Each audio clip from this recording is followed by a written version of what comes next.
Hello everyone and welcome back to the Galactic Armory. My name is Aaron and with me here again is Jamie. Hey folks. This is going to be episode 2 of the ODST build series to Dragon Con video. In this video we are going to be unboxing our armor that we've got from Sean Bradley.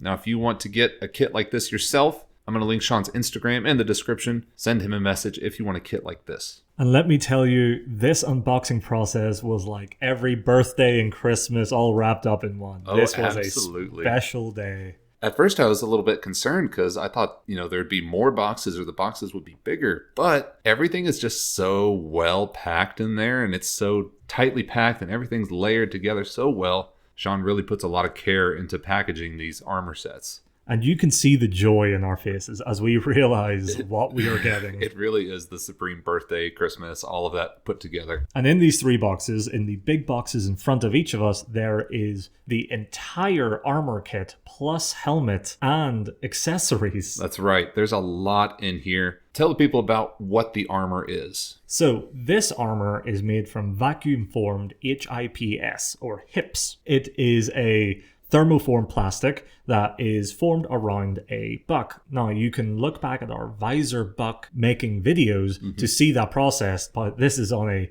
much greater scale. Yeah, much larger and a whole lot more complex. Yeah, so this material, HIPS, is really useful because it is quite thin, it is lightweight, it is largely flexible as well. So when you're completely donning entire kits of this plastic material, it's actually not that heavy.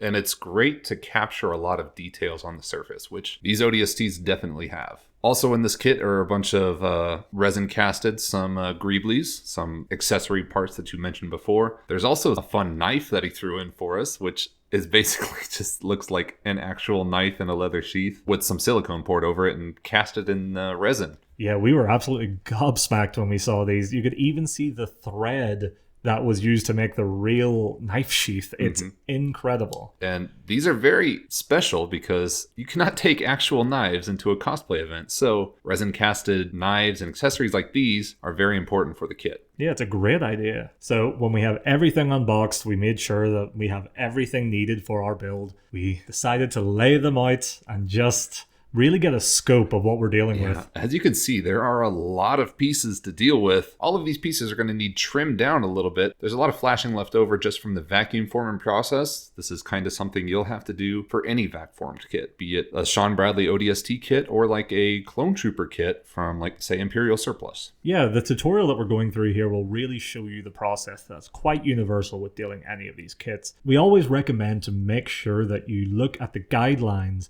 presented by your individual maker.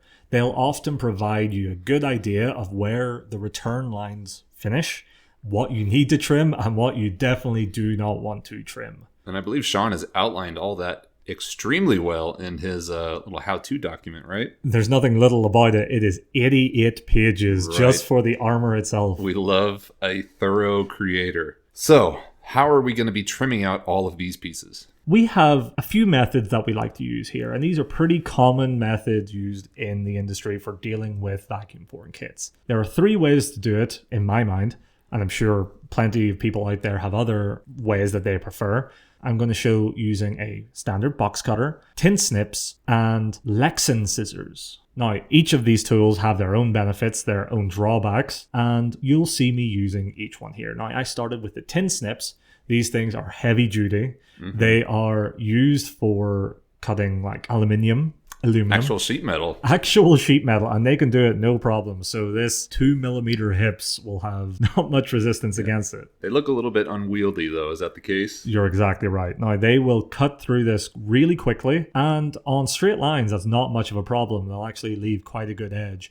But as soon as you start dealing with anything that requires any sort of finesse, no way, do not use them at all. What we like to use are these things called Lexan scissors. Lexan scissors are classically used by people in the RC car community. Oh, I didn't know that. Yeah, they're used for those vacuum formed shells that go over RC cars. And usually you have like quite defined corners and like rounded areas for like the wheel arches. So you need to have these really precise, pretty much like forged steel strength scissors. Okay. And they, as you can see, that the handles are really long, so there's a lot of leverage in them, and they will cut. Let me tell you, these are strong scissors. They may look like children's safety scissors, but they will go to town on hips. They're pretty small, but they are quite effective. Yeah. Now, these, I would say, might be my preference. But if you can, and if you're feeling comfortable, the following method is potentially the best. Using a really, really sharp box cutter,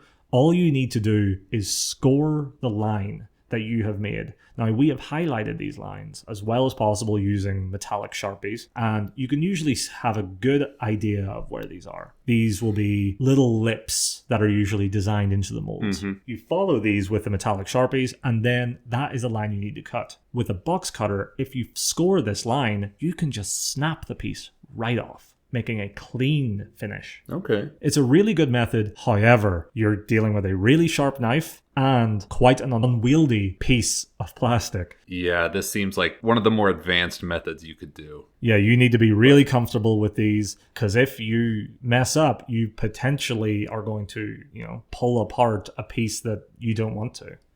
Or accidentally, cut yourself real good. I mean, yeah, equally dangerous. I mean, you definitely want a sharp blade on there. Sharp blades are, believe it or not, safer than dull blades. You're exactly right. My preference, I'd say, is go with the Lexan scissors. They are the best of both worlds. You get a lot of control. They are really sharp but safe. Make sure to have all three of these tools available.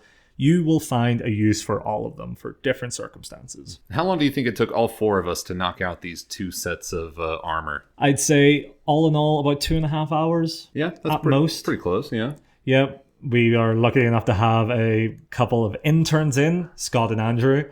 And between the four of us, we tore through these kits. If you're doing it solo, you can expect to spend a whole evening or two by yourself. Yeah, and getting a lot of welts on your fingers. Yeah, a lot of blisters. And holding those tiny scissors for several hours can get a little bit tiresome. So you might want to take a break. But it's all worth it in the end when you have these trimmed and cut out nice pieces, which you often will want to finish those cut edges with some light sanding. There will often be some sharp pieces or maybe just some non-straight lines. So just sand that down and you should be good. And we have these finished pieces ready to go. So now that we've got all of the armor trimmed out, we can throw away all these trimmings, right? No. This stuff is gold. Keep every single one of your trimmings, because this stuff is incredibly useful in any single armor build that you want to do in the future. You want to make sure that you keep it all, get something like a mason jar,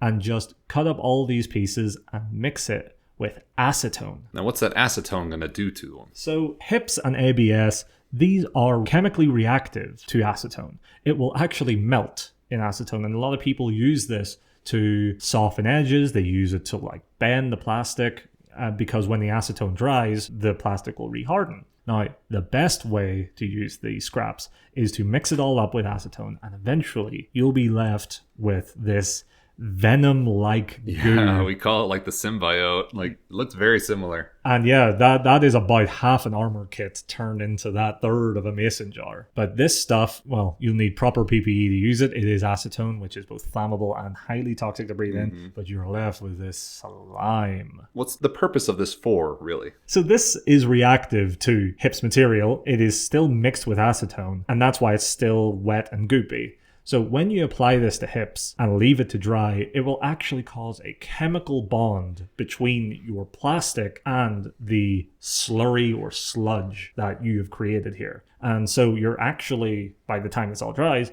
making new plastic and creating a bond between plastic. Yeah, chemical bond is one of the best bonds you can have, honestly. Makes it a uniform piece. Yeah, it does. And that's why when you're dealing with parts that you need to butt together and create a seam on, this is the material to go for. Save this stuff. It is so useful for any build. Was there a certain ratio of acetone to HIPS plastic that you used? So when it comes to HIPS is a little bit different to, say, standard ABS. And you can see the difference between HIPS and ABS. HIPS is more matte finished. It's often a little bit more brittle, but paints better, whilst ABS is shiny. You know you got an ABS kit when that comes out, and that is like a Stormtrooper or clone, straight out of the box. From my experience, ABS melts better in acetone, and that allows you to get a better ratio all the way down from a very thin paste all the way to real body filler. You can adjust the ratio in ABS to get different types of slurry.